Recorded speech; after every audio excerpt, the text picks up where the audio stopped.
This is Lilydale Radio. Hello, everyone. I'm Colleen Vander Zyden, and this is Lilydale Radio. I'm so happy you're watching and listening today, and I'm very happy especially that my Facebook Live feed seems to be working. We had some issues last week, and we are in a Mercury retrograde, so who knows what goes on with technology. But as I said, you are watching and listening to Lilydale Radio. The name of my show is called Embracing Your Essence, and it's all about you, who you are. If you want to know more about Lilydale Assembly, it's a nice little community in Western New York State. And if you haven't been there yet, I strongly recommend you go there because it's very peaceful and very wonderful. It's a spiritualist community, and it's a community of mediums and people who support the religion of spiritualism. If you want to know more about spiritualism, actually, tomorrow, Wednesday at 10 in the morning, Willa White will be doing a radio show with Emmy Chetkin on the history of spiritualism. That would be March, hold on, I'll tell you the date. March 28th. So if you're watching this not live, then you'll just have to go back and find it later. Yes. Hi, Julie. I'm going to talk about that tonight. So I'm a registered medium at Lilydale. So I work out of Lilydale as a medium. And it's a wonderful place to work out of as well. It's I don't know, every time I go in there, I just feel so much better. Even with the snow, which is now starting to melt. So that is a wonderful thing.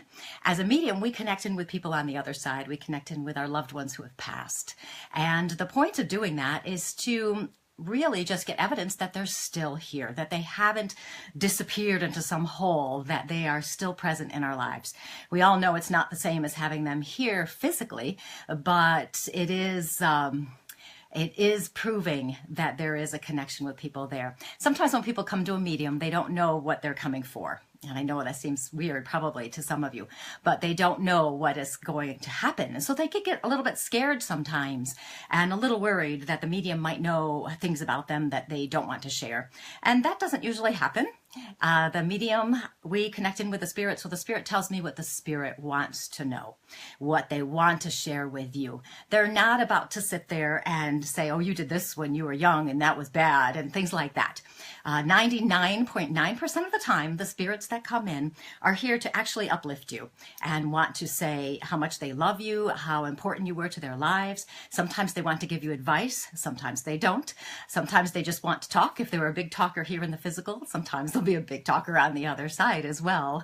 It's an interesting little process, but people sometimes also think that we're going to give them, hi Christine, hi Julie, that people are going to give predictions, like what's going to happen. Now, sometimes I do pick up on those things. So I always tell everybody, if I get something like that, I will let you know. And you can do with it what you want. And it's just a possibility. It doesn't mean it's a definite, just because I'm feeling it doesn't mean it's going to happen. Hi, Jennifer. Thank you for watching. And so we just kind of go with the flow and see what happens. When I'm doing a reading, I have no idea what's going to happen. And I have no idea what's going to come out of my mouth. So if you're interested in calling in tonight, you can call in for a few reasons. One, if you want to have a little bit of a mediumship reading and we can see what happens. You can call in if you have questions about spirituality, mediumship, healing, coaching. I'll talk about coaching in a minute for a second. You can ask about that. If you have specific life problems you want to address, then we will probably either touch in with a spirit or we will move into a coaching mode. And I'll give you some suggestions based on what I know as a coach. I'm also a certified spiritual life coach. And as a life coach, I help people change their problems, basically, is what it comes down to. So people who are feeling upset with something, things aren't working right, they have a goal, they're not achieving it, they seem to have a block, whatever is happening, that's what I help people do. I've discovered all sorts of techniques and methods through my life. I woke up, if you put that in quotes, I woke up in the year 2000. And in 2000, I had a cool experience that just kind of made me see my life from a totally different perspective. And part of that time, I learned that I had to be true to myself. I had to find out who I was, what kind of person I really was, who I wanted to be. And at that time in 2000, I was very unaware of my emotions. I did not know what I felt. I didn't know there were 50 million different kinds of emotions people can have. I didn't know anything about myself. So I set out on this path of self-discovery to try to figure out who I am. And I noticed as I was doing this that the more aware I was of who I was, what I wanted, who I wanted to be aware of how I was responding to situations, my reactions, and then figuring out if that's how I wanted to do it, and then making conscious choices to change things. I noticed as I did that, I became more aware of myself. And as I did it, I was more confident in my life. And if something came up in my life that was disturbing, bothersome, painful, tragic, any of those things, I had unconsciously kind of accidentally developed these techniques. And I've used these techniques for years now. And since that was 2000, we're now in 2018. I can't believe it's been that long. I use these techniques. So when I'm coaching someone, sometimes I'll put some things out there for people and say, you might try this, or you might need to look at it this way. I call them magical mind games because they're actually an inner game that's within ourselves that we have to play with ourselves, if you will. Because so frequently we focus on the external rather than the internal. If we fix the internal thought processes, our external can shift more easily and stay shifted. So there are many, many ideas out there we have. Now, I'm going to give you the number to call in. It's 818-739-8818. Hi, Michael. Nice to see you again. I'm so glad you guys are all joining me. It's so wonderful when you're here. Today, what I'm going to talk about is, yes, my identity theft. And we are, yes, it's very exciting, let me tell you. But really, the name of the show is going to be called, Who Are You? Like, who are you? So this, if you follow my personal Facebook page, which you don't have to, I'd prefer you actually follow my professional page, which is Colleen Vanderzijden, Medium and Self-Empowerment Coach, because as you know, I'm trying to get my followers up so I can get my book published. So I'm on my Facebook page, I posted about how my identity was stolen. Hi, Karen. And this was a little bit of a shock, to put it mildly. I had applied for a car loan. And with the credit union, I've been with the credit union for I don't know how long, 30 whatever years. So they call me up and they tell me that my credit score is low, which is low. And because I hadn't paid this debt back, and so I was going to have a higher interest rate. I'm going, what are you talking about? So literally, I say to the person, are you there right now? I'm driving over there. So I drive over to the credit union. It's about 5 minutes away. I drive in and she hands me the papers. It turns out someone had stolen my identity and opened up a credit card in my name. Got a credit line of $1,900 and spent $2,300. Never, of course, paid it back. And when they did this, so this happened, they actually did a credit check on me in August, and that's when they opened the account. And now I just found out on Friday. Usually about this time of year, I go to freecreditreport.com and get a credit report just so I can check it, make sure everything's good. But knowing that I was going to be applying for a car loan, I figured, well, I'll just ask them. They'll give me a copy probably. And they did. And so I've got this, right? So I see this, and my credit score before Friday, well, probably before that, since it happened earlier than I knew, was literally 3 points away from perfect. And I wanted to know where those other 3 points were. Like, how come I'm not perfect? So it went down almost 200 points. I couldn't believe it. I'm going, what am I supposed to do about this? So, of course, Mary Haberly had told me to talk about this on the radio show. And so for the practical matters of it, but also that did inspire me to really start thinking about who are we as a person, because I have an identity theft. What does that mean? It means somebody took my financial identity and was a jerk about it. And this happens a lot, is what I've learned. I've since gone through the processes. I filed all the fraud alerts. I've notified everybody. I called the credit card company and said, it's not me. You've got to do something about it. They said they closed it. So who knows? So now I have to wait 30 days or so before I get the results back. So my buying a car is just going to be on hold for a little bit. It's not essential. I get it right now anyway. So whatever, it's cool. But as I was doing this, as I was dealing with this process, I noticed, and this is why I was talking about this before, I noticed I wasn't freaking out. I should really be freaking out, I suppose, but why? What's it going to do? It's not going to do me any good to freak out, so I might as well just deal with it. So I kept just saying, plugging along and going, I'm going to go with the flow. Whatever's happening, I'm just going to go with it. I'll take the next step. I'll take the next step and I'll just do it and it'll work itself out because everything always works out the way it's supposed to and I don't need to worry about it.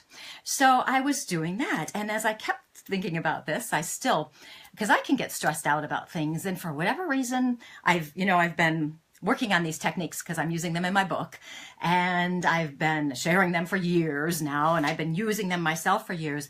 And I have to say, I can say without a doubt that my stress level, my worries and all that have significantly decreased because I know things I can do to get myself out of that crazy brain that I sometimes can get, and I'm sure we all can get.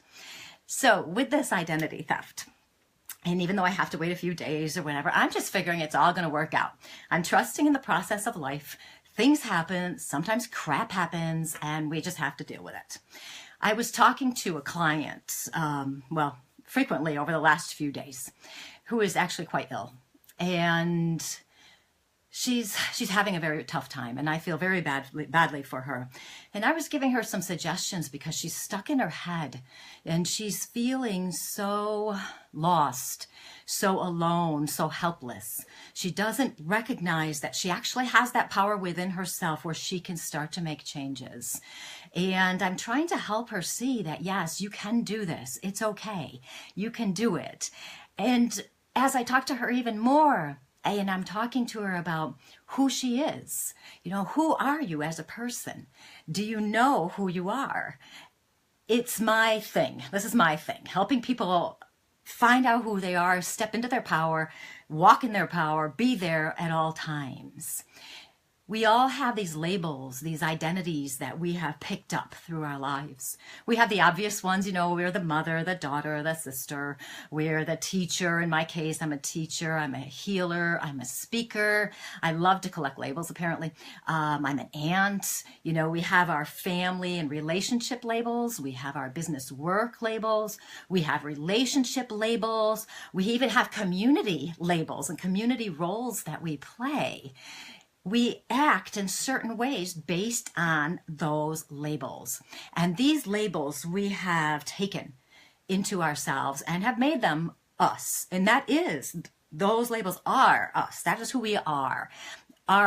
Who I am is a totality of all my labels. Yes, I am a shell collector too. I should show you my shells next week. You should see them.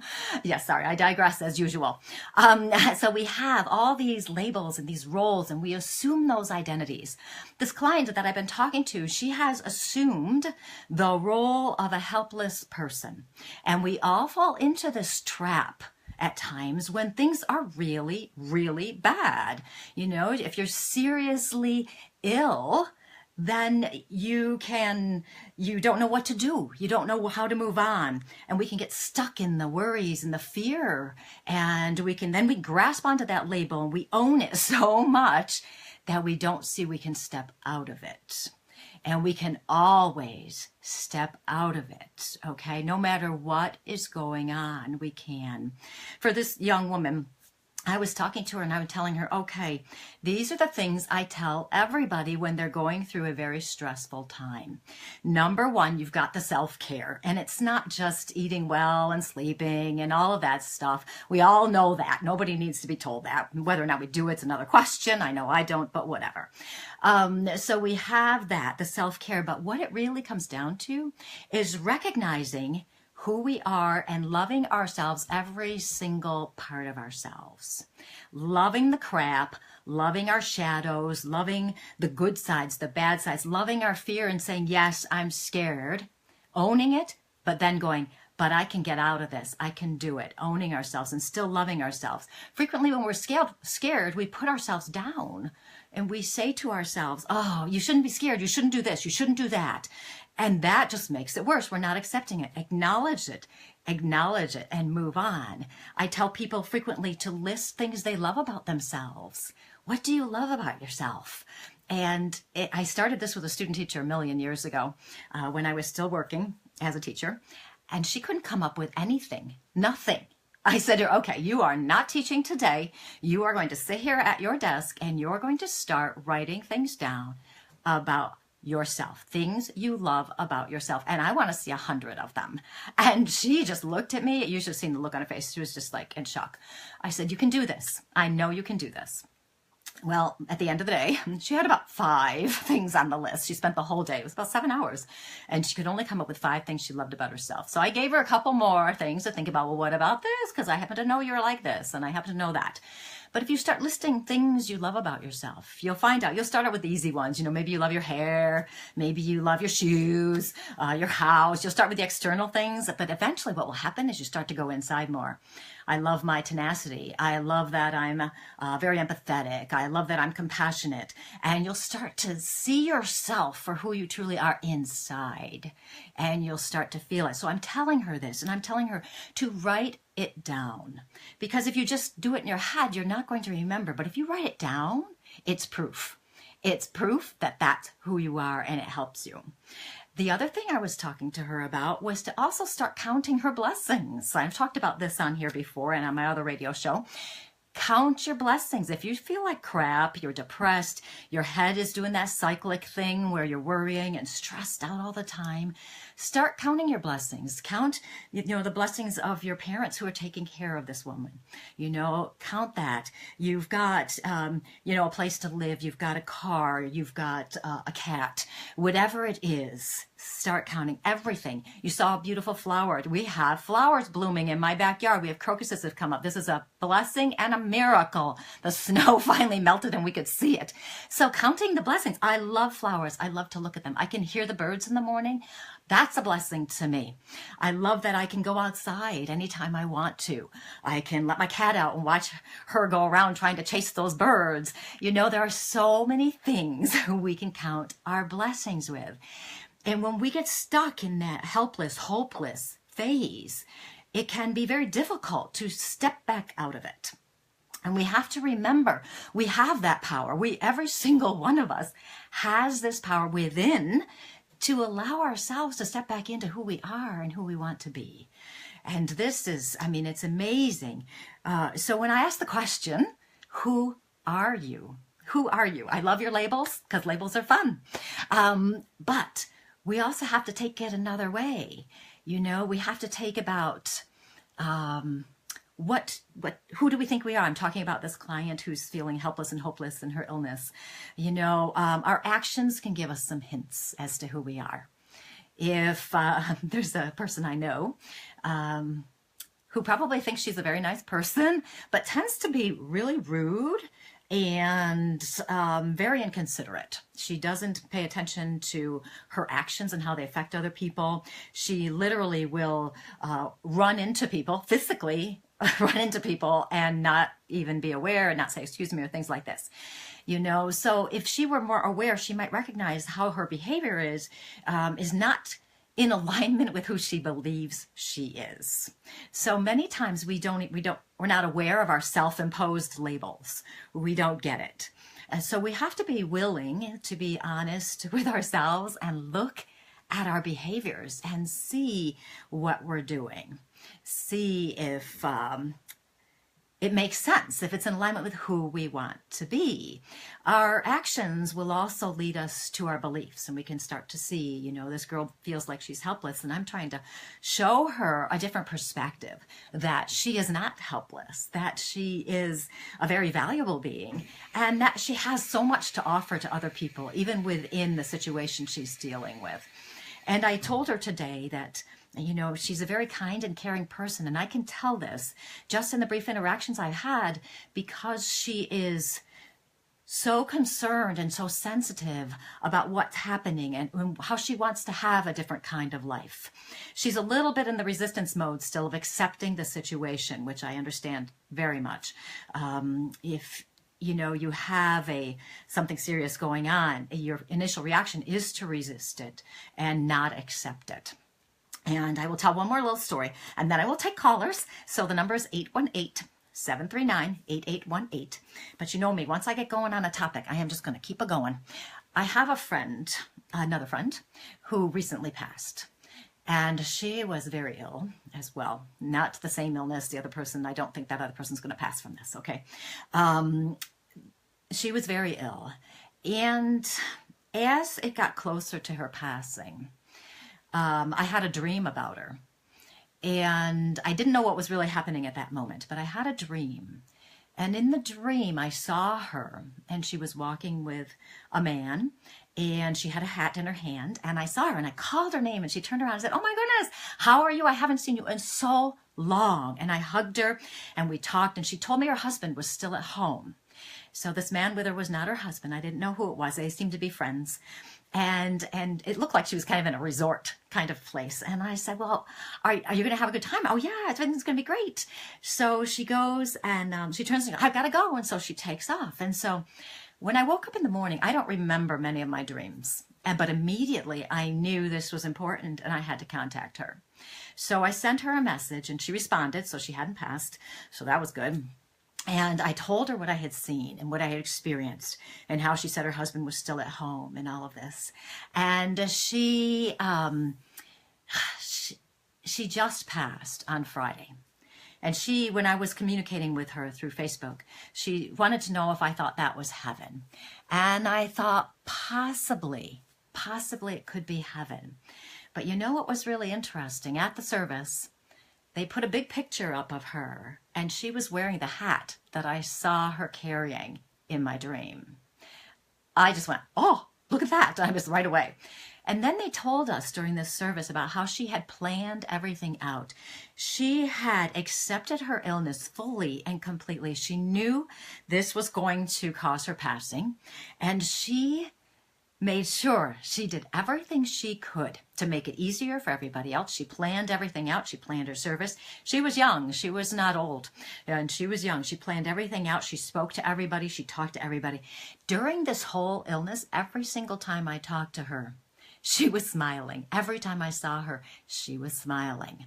She had accepted it and realized that these things happen.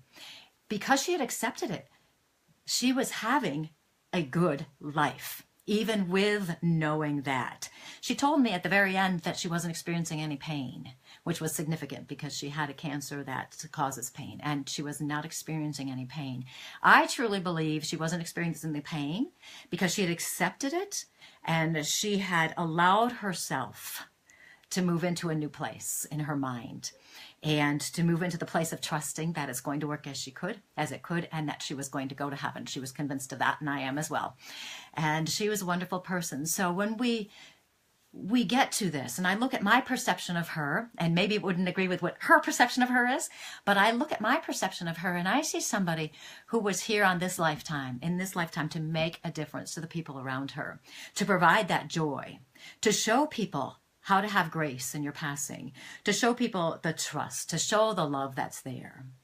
And when we can accept who we truly are and our situations, then we move into our power even more strongly. So that was, a little bit of what I want to talk about. I do want to get to callers, though, because, we always like to get to callers. Hold on, I'm going to check and see how much time I have. Okay, good. We're still good. Because, I'll just keep it talking. So what we're going to do, if you want to call in, I see I have some callers already waiting for me. But if you want to call in, the number is 818-739-8818.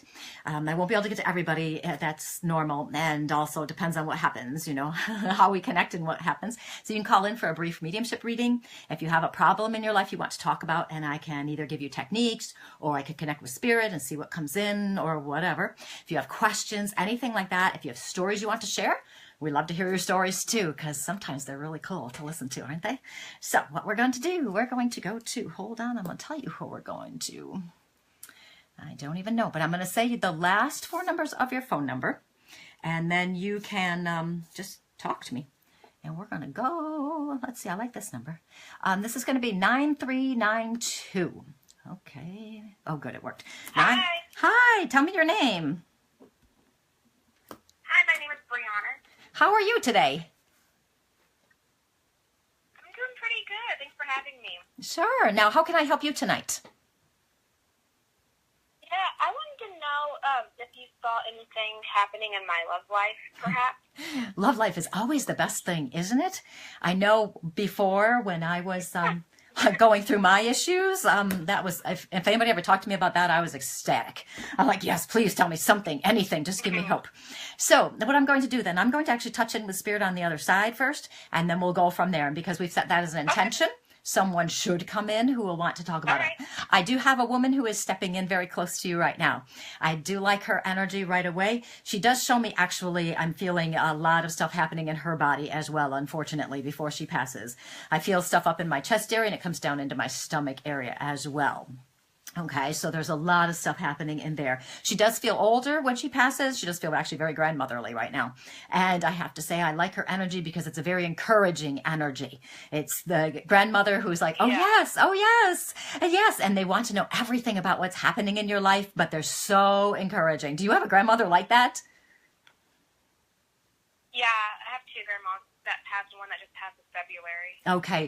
And did one of them have stuff going on within their body? Because it feels like there's an illness happening, but it does come up into the chest area as well. They both had different things. I think you're talking about my grandma who passed away from COPD Oh, okay. because she had lots of lung, chest stuff. Yeah. Okay. Do you happen to know if she had stomach issues as well? Because I'm feeling some of that. All I know is that when she was dying, she was choking like on her own vomit. Oh. So I don't know. Oh, okay. If that has anything to do with the stomach or. Yeah, that could be. That could very well be. You know, I have to say, I do like her energy with that encouraging sense about her. She's funny. She's talking about you and your independence. She's telling me that you have quite a lot of independence and that you actually don't need to have anybody in your life. Yeah, I know that. I think she's saying that because I know it. That doesn't. I don't need anybody, and I've never been desperate for a guy. Yeah, and it doesn't make it easier though. Sometimes, does it? And as she says that though, she smiles because she gives me the impression she's very pleased with your independence, that you're taking care of yourself, you're doing what you want to be doing. Okay. She tells me you need to be more patient. Okay, in terms of the male in your life or partner in your life, whatever it is. She tells me to tell you to be more patient. That you've got to just hold on a little bit longer. Ooh, I think we're getting a prediction. Here we go. That we got to hold on a little bit longer because she's showing me somebody who is stepping in for you. Okay. We are in the month of March and I'm feeling July. Okay. So we'll see. There seems to be something shifting in July. Now, what I don't want you to do is go around everywhere looking at people going, is it you? Is it you? And then in July going, okay, I know it's in here somewhere because it could be a little before July, it could be a little after July. So don't get too set on my date. Okay. But she does mention that. She tells me that you need to have the right person, somebody who's going to be very intelligent and somebody who's going to be able to carry on a conversation with you. She gives me the impression there was someone that you had a relationship with at some point where it was very hard to carry on an intelligent conversation. Did you have that? No, because I wouldn't be with them if they didn't. But that's my number one thing I always say is like, they need to have an intelligent conversation with me. Yes, and you want to be able to have, and it's a respectful thing as well. You want to be able to have that respectful dialogue, and that's very important for you. And she's acknowledging that. And as she talks about that, she says you don't want to rush the process of finding the right person because that's when we move into mistakes. And so she wants to make sure you're taking your time and you're just relaxing. And that being said, she is leading me to believe that it's coming fairly soon. You know, so within the next, I don't know how many months that is, 6 months or something. I don't know. Is she saying anything about my mom? Your mom's still here, yes?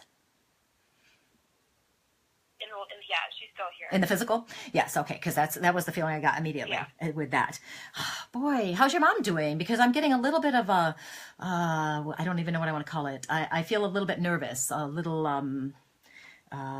worried, I guess. Is your mom a little worried? Yeah. She's in the hospital. Okay, because my hand is, I don't know if you're watching on live on TV here, but I'm like shaking my hand, which is usually my symbol for feeling nervous and worried and things like that. I get a little bit of concern from the grandmother here about that. She gives me the impression, though, that the people around her are good people. The people helping her, they're good people. She's not giving me the impression that it's going to turn into anything dire. Okay. I understand there's some situations going on around her. Your grandmother's giving me the feeling, and I hope this is correct, that things will settle. Okay. It's going to settle in. Okay. So I don't know. I don't know what the situation is, but she's giving me the impression it's going to settle. So, with that, it just feels better to me. Okay. So, Okay. I want that to be true, as well. Yeah. Okay. Okay. Is your mom having some head issues? Is what? Is your mom having some head issues, like pain in her head, pressure in her head, anything like that as well? I'm getting a pressure in my head.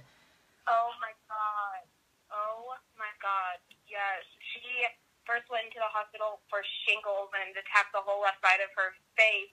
And then it turned into Bell's palsy, so she had to go back. And then they did a spinal tap and found that the shingles fluid had went to her brain.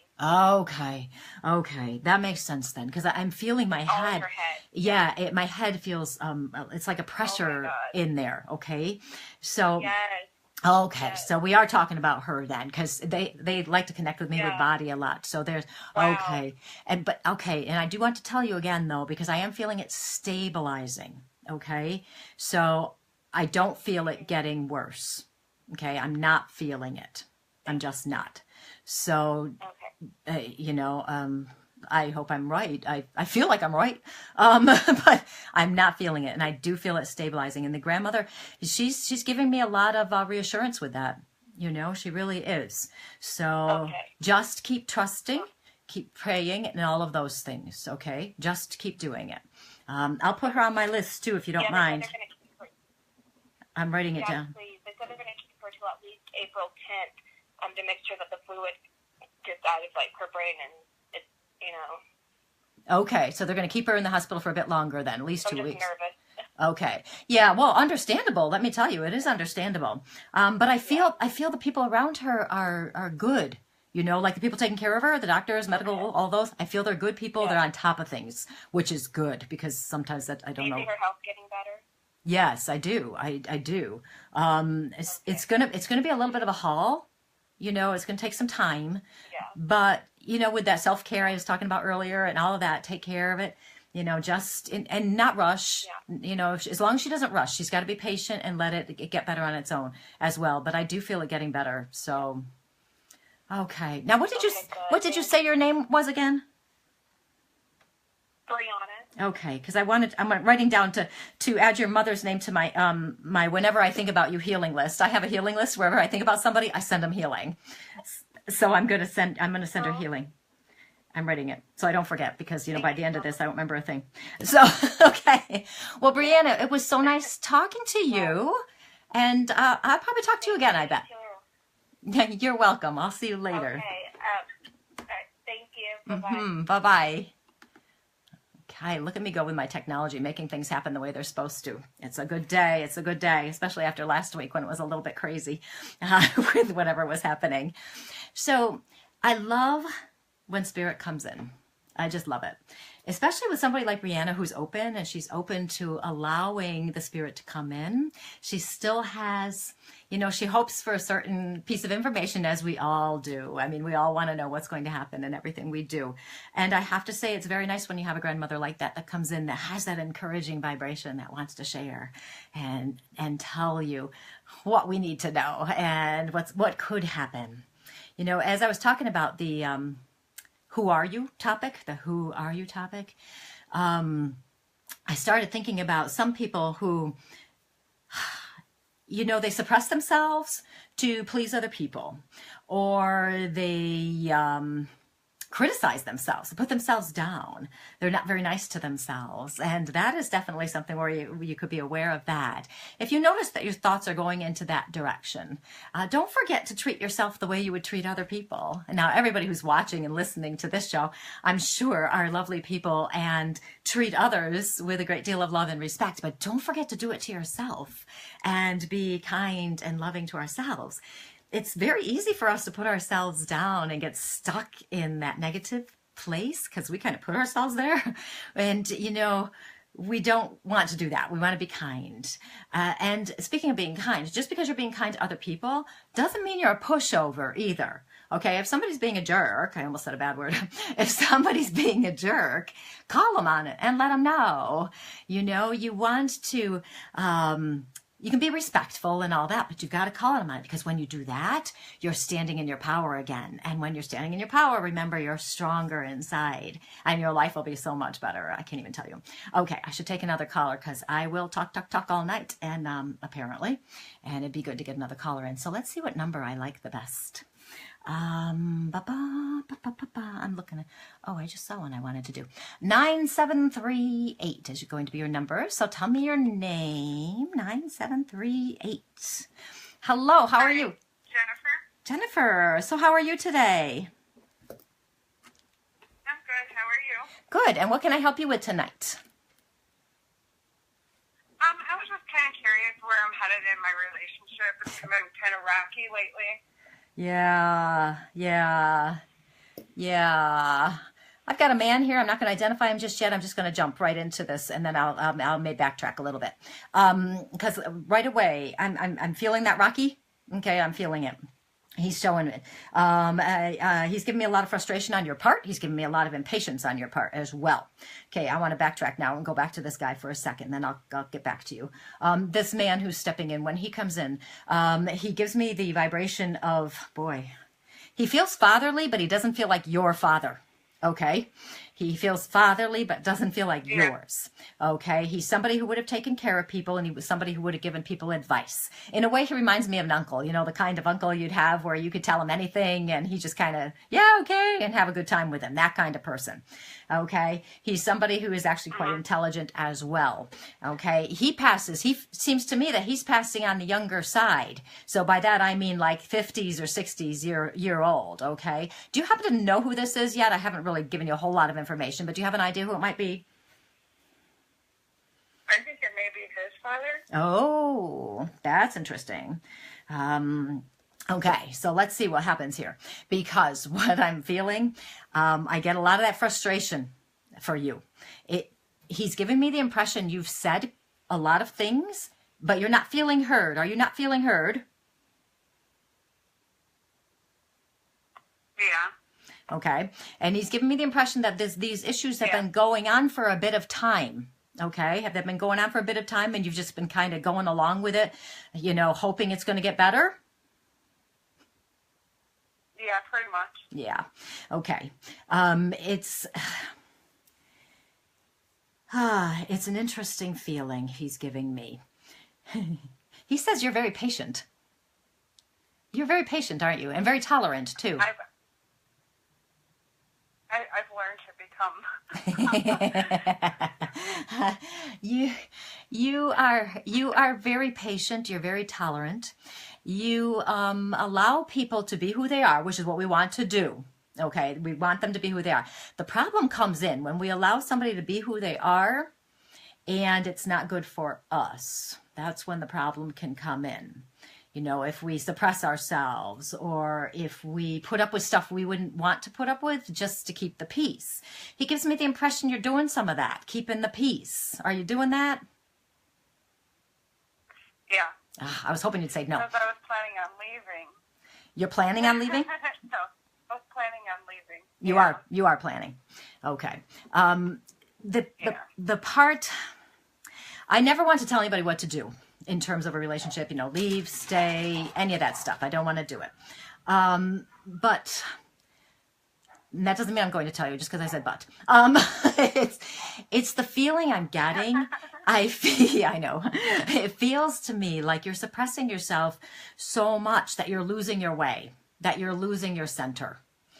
And I'm recognizing that you're recognizing it. Okay, did that make sense? Yeah. I'm recognizing you recognizing it. I see you saying to yourself, you know what? This isn't me. This isn't how I want to live.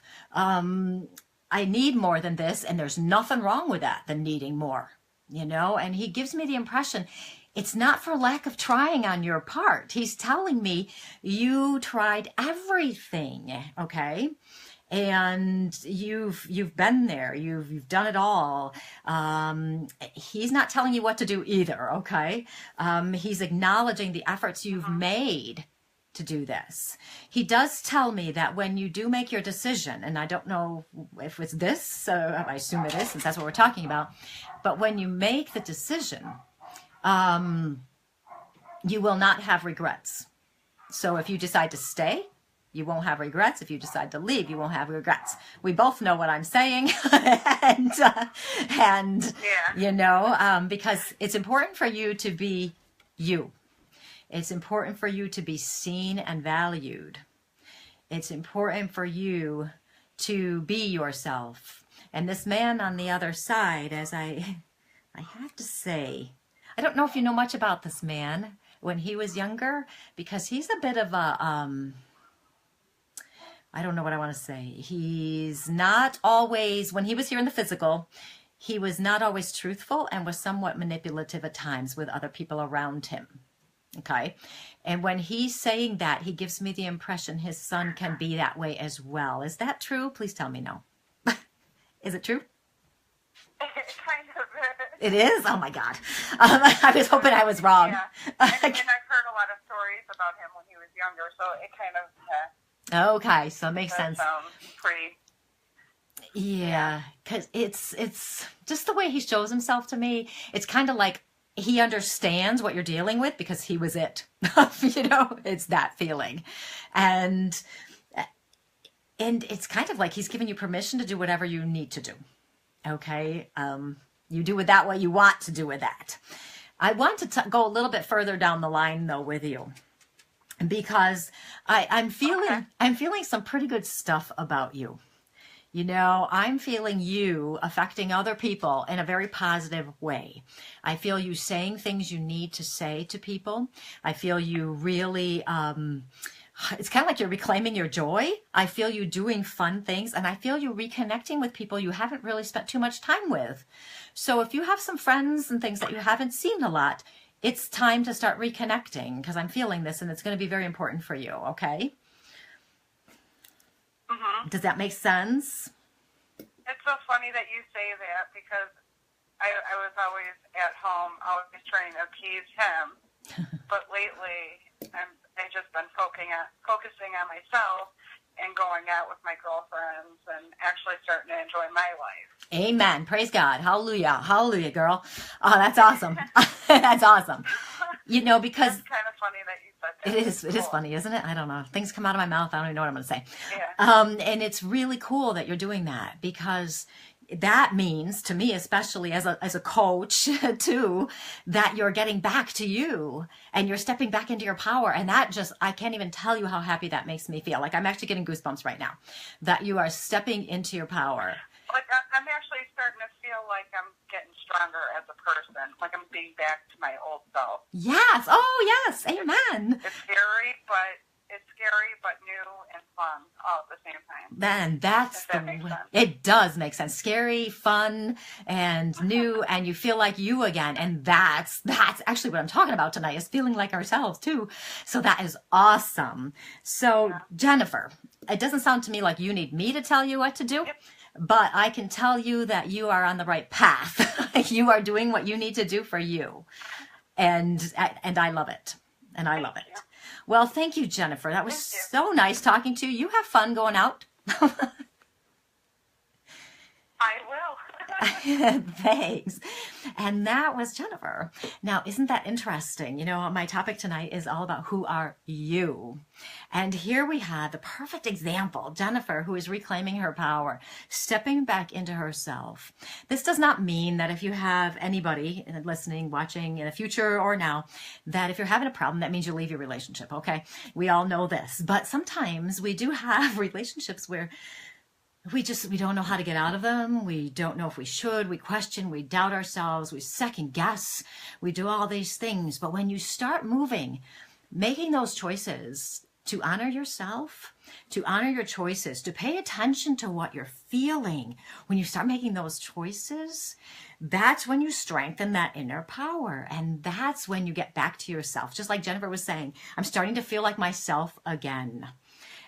Whenever I start to feel a little bit off, unbalanced, stressed, worried, scared, whatever, I know I need to get back to feeling like myself. Frequently, people will say to me, I don't know what to do to feel like myself. I don't know. I don't know who that is anymore. I don't know.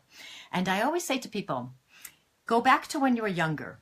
What did you like to do when you were younger?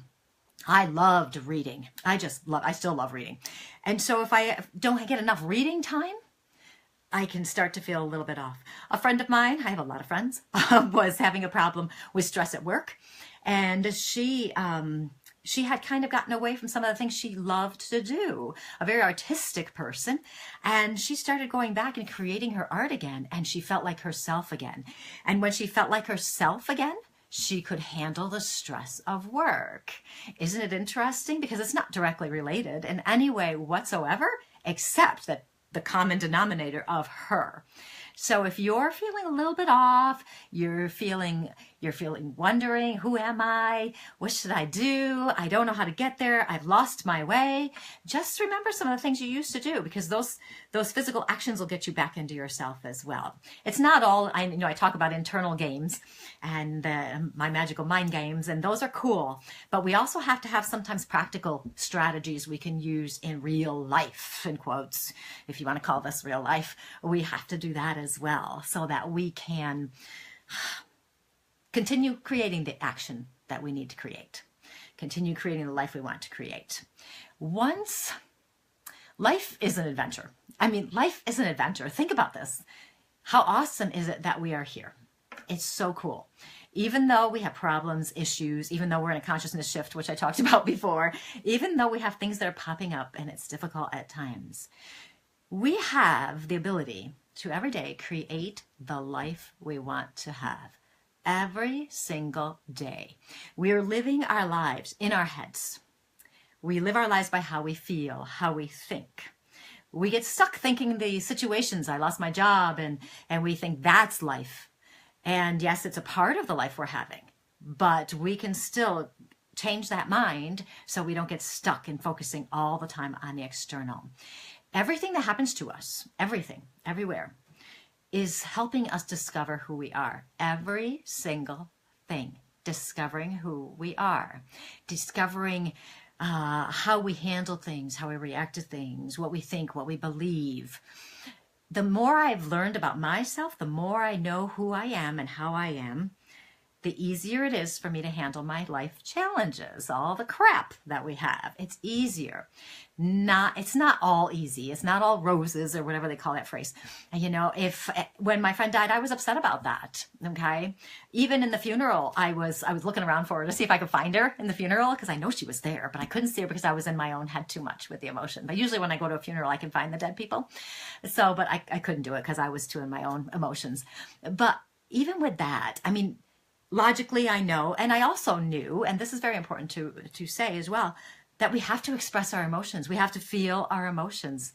We have to. Once you've felt the emotions, then you can move through and process, create new things, all of that. We can do that. Once we're secure and start to become more aware of who we are, and if we're open to learning more, we begin to trust ourselves more. We trust our feelings. We trust our thoughts. We start to rely on ourselves rather than looking elsewhere for validation. We start to know that when we have a problem, an issue, concern, whatever it is, that it's part of our process of reconnecting to who we are, reconnecting to ourselves again. We recognize that there are no problems, only opportunities. I learned that phrase years ago, and I love that one. There are no problems, only opportunities. I have an opportunity to how I respond, how I react, how I live. Everything is like that, okay? We have to be willing to learn. And we be willing to learn, that's when we get to create the life we want to have. And what is the life we want to have? We want to be happy, don't we? Isn't that it? We want to be happy. We want to feel seen, valued, heard. And we all have different things that people want to create. Some people want to create peace. Some people want to create excitement, enthusiasm. Personally, I just like joy. I like to create joy. I like to be as joyful as possible. Sometimes in inopportune, bad moments, but there you go. That's just what I do. I can have a little bit of dark humor at times when something bad happens. But that's okay, because it's fun. And I like it. Now, something else I was going to say. I don't even know. My brain went down. Oh, I know. When you have people who are nasty to you, I do want to talk about this too. When you have people who are nasty to you, it can be, or just a jerk, whatever, it can be hard not to respond in the same energy they put at you. It can be hard to not lash back out at them.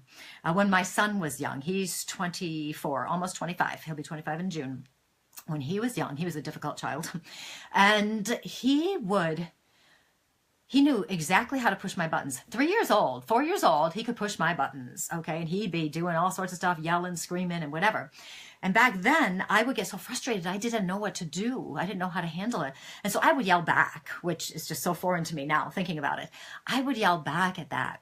And as I was learning more about myself, and I had a coach then, and we were talking about stuff, and I realized that was not who I wanted to be. I didn't want to be the screamer. You know, you don't want to do that. It's just not nice. And so I made a conscious choice to not respond that way. And I had forgotten I had done that until quite a few years later when he actually said to me, you know, you've never really yelled at me. And I'm thinking, really? Really? You know, even now when he was older, like 18, then we had a couple of good matches of screaming. But back before that. And he didn't remember my ever yelling at him or anything like that. The vision to me of who I was did not align with someone who's out of control and yelling. It just did not work. When I was teaching, and I taught in the public schools for 30-something years, I would very rarely get upset. And I was talking about this with my daughter the other day because she was one of my students in my class. And I would very rarely get upset. It would happen maybe once a year, maybe twice a year. I would yell at the kids, you know, because they were usually doing something really ridiculous. And but the kids could always tell I was going to start yelling before I did. They could see it somehow. She told me it's something to do with my jaw. And I didn't like that. Even that one time I would yell. And it wasn't really out of control yell. It was more of a stern, I remember saying once, this is ridiculous. This is ridiculous. And you could see some of the kids just going like this, and they just wanted to laugh and laugh and laugh. And inside, I want to laugh too, because I'm not a strict person, and that can be interesting, you know, to not be able to, I had a loose classroom, let's just say. So, you know, with that, I didn't even like it. So I would get done being strict, and then I would immediately go back to my normal self, which was my happy, joyful, fun self. And that scared the kids more than anything, that I could do that. I could yell and be upset and then immediately go back to, okay, now we're going to go here and da-da-da-da-da. That freaked them out. So that was actually kind of fun, if you ask me. So it is interesting how our behaviors and our thoughts need to align. How? Are we like this or are we not like this? It is kind of cool, really. Now, I do want to mention, I don't think I'm going to have time for another caller because you know how I talk so much. I'm so sorry. I will be here next week, though. But I do want to mention the summer program at Lilydale. Now, I was talking about Lilydale before. We have all sorts of things happening this summer. You really need to check it out. I am starting to get phone calls for summer appointments. There's a lot of things happening, especially on the weekends. There are so many special events happening that people are already making their appointments for readings. So if you're contemplating making a reading with a medium there, then you might want to consider calling them soon or emailing or something so you can get on their list. I already have a couple of days where I'm close to booked, and I'm thinking, wow, this is kind of early. So that's good for me, but for other people who might want to come, that's not going to be so hot. There's also other radio shows. I do want to mention again, we have Wednesday morning with Willa White, and tomorrow she's interviewing Emmy Chutkin, and tomorrow will be, hold on, March 28th, in case you're watching this after the fact. And there's also a show Wednesday night at 8 p.m. That's John White. He does his on Blog Talk, but not on Facebook yet. And then Celeste Elliott has one on Thursday. Now, I keep said this a few times now. I do believe there are other shows coming, but I have not heard about them yet. Now, this summer also, I'm going to be teaching 3 workshops. I'm teaching a Fundamentals of Transformational Healing workshop. That's on July 29th. It's a Sunday. And it's all about how to do energy healing. I've been doing energy healing since 2001. And I have seen some of the most amazing things. I can't even tell you everything I have seen. It's amazing. So I'm going to be teaching this class, and it's a day-long class. There's a lot of information there. It's going to be a great class. Then I also have on July 31st, Awakening 101. And this is for people who are waking up to their spiritual side, waking up to their metaphysical side, waking up to mediumship. I've had people contact me and tell me they're seeing spirits and they're freaked out. They don't know what to do with it. So this is for people who are waking up and want to learn more about different things. We're going to talk about mediumship, psychic, healing. We're going to talk about energy work. We're going to talk about colors. We're going to talk about minerals and stones. We're going to talk about everything. And if people have specific questions, we're going to talk about those too. So it's an overview of everything, how to do things, how to handle what's happening. Then on August 5th, that doesn't look right. Yeah, I might be right though. Everyday spirituality, how to integrate your spirituality into your everyday living, how to live true to yourself, how to connect in with your spiritual God, your angels, your guides, those kinds of things. We're going to talk about that. We're going to talk about being yourself, who you are, because who are you but a spiritual being? We're going to talk about that. We're going to do all sorts of things and have such a good time. We're going to talk about 4 or 5 principles, if you will, of living to your highest and your best. And these will help people. So these are some of the things we're going to be talking about. It's going to be so much fun. So if you want to sign up for any of the workshops, you can go to lilydaleassembly.org, and you go there, you'll see the workshop list. What I did is I clicked on and made it a month view so you can see them all. And then if you look at each day, you can see everything listed, and then just click on it and you'll see a description, and it can take you to the page where you can register. I did see, which is very important to know, that I don't know that they're going to be taking walk-ins like they used to. I think you have to pay more. I think that's what I saw. I should have double-checked that. I think you have to pay more if you walk in for a workshop. So you want to make reservations in advance of, so they know you're coming, so you can save some money on that, because you definitely want to do that. Something else to save some money. Here we go. If you know you're going to be there for a few days, make sure you get a multi-day pass to enter Lilydale, and it's cheaper. It's less expensive, okay? So remember that. It's also cheaper after 6 o'clock. You know, some workshops are after 6, but some are during the day too. But so remember that too. So make sure you check all those details out as well. There's so much there to learn, and there's so many things you can go to. You could spend days there. I mean, days and days there doing everything, going to the outdoor services, going to the healing temple, having readings, going to workshops, just walking in the woods, going to see the fairy trail, going to the beach, eating at the restaurants. There's so much to do. And Christine Freeberry, I'm going to do a little plug for her. She's a massage therapist. She's going to be doing massages within Lilydale, okay? She is like the, hold on, my phone's doing something weird again. Oh my God. Done. Thank you. Yeah, whatever. Christine is an amazing massage therapist. She's a healer as well. So if you get a massage from her, it's a healing massage. She's the person I go to regularly when I need to get a massage, but also if I need to get my mind calmed down, she is the one to go to. So if you are in Lilydale and you want a massage, Christine Freeberry's the thing. The name of her business is called Just Breathe. You definitely want to get a massage with her if you can. But not on the day I want to go, because I have to go. So thank you so much again for watching and listening. This is Lilydale Radio. I'm Colleen Vander Zyden, a registered medium in Lilydale, and I'm a life coach, as you know. You can connect with me on Facebook, Colleen Vander Zyden, medium and self-empowerment coach, and I would love for you to follow me there, because I'm trying to get that book published, and they want to know those numbers. And also you can find me at my website, which is ColleenVanderZyden.com. And if that's too hard to spell, but if you're watching, you can see how it's spelled. But if it's too hard to spell, PsychicMediumColleen.com. Although Vander Zyden is just how it sounds. And I don't know why somebody would steal my identity with that kind of name, because now they're going to have to spell it all the time, and they'll probably spell it wrong. Well, anyway, so thank you again so much for watching, and I will be talking to you guys next week. I'm going to play my music for the Blog Talk people and get that going. Thank you, Facebook people, for watching. I really appreciate it. And I'm glad we didn't have any technical issues this week. That's beautiful and wonderful, especially in the Mercury retrograde. You have a good week, and I will talk to you guys next week. See you later. Bye.